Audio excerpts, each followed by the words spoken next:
సుప్రీంకోర్టులో వచ్చినటువంటి తీర్పు చంద్రబాబు నాయుడుకైతే ఒక షాకింగ్ పరిణామం. ఎందుకంటే ఆయన కేసు శాంతం క్లోజ్ అయిపోతుందని ఆశపడితే అది కాస్త రివర్స్ అవుతున్నటువంటి పరిస్థితి అయింది.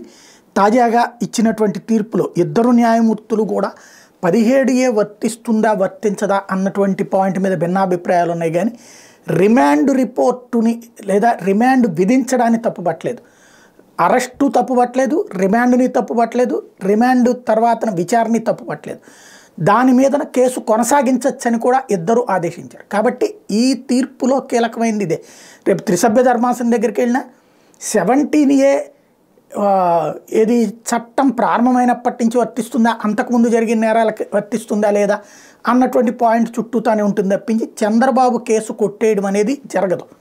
ఇది షాకింగ్ పరిణామం బాబుకి. ఇద్దరి తీర్పుల్లో కూడా కీలకమైనటువంటి అంశం అదే.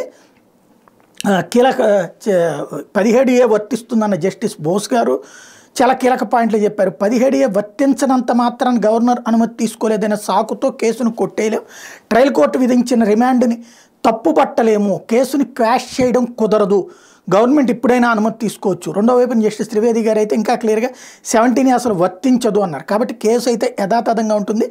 ఇద్దరిది స్థూలంగా లెక్కేస్తే కేసుని తప్పుపట్టలేము, రిమాండ్ విధించడం సబవే, అందులో జోక్యం చేసుకోలేము, చంద్రబాబు గారు కోరుతున్నట్టు క్వాష్ చేయలేము, దర్యాప్తును ఆపలేము, దర్యాప్తును కొనసాగించవచ్చు. ఈ కాన్సెప్ట్ ఉన్నప్పుడు ఇక ఆయన విచారణ ఎదుర్కోవాల్సి ఉంటుంది. కేసు క్వాష్ కాలేదు, కేసుకు సంబంధించిన 17A కాన్సెప్ట్లోనే భిన్నాభిప్రాయాలు తప్పించి కేసు అయితే కొనసాగించాల్సిందే.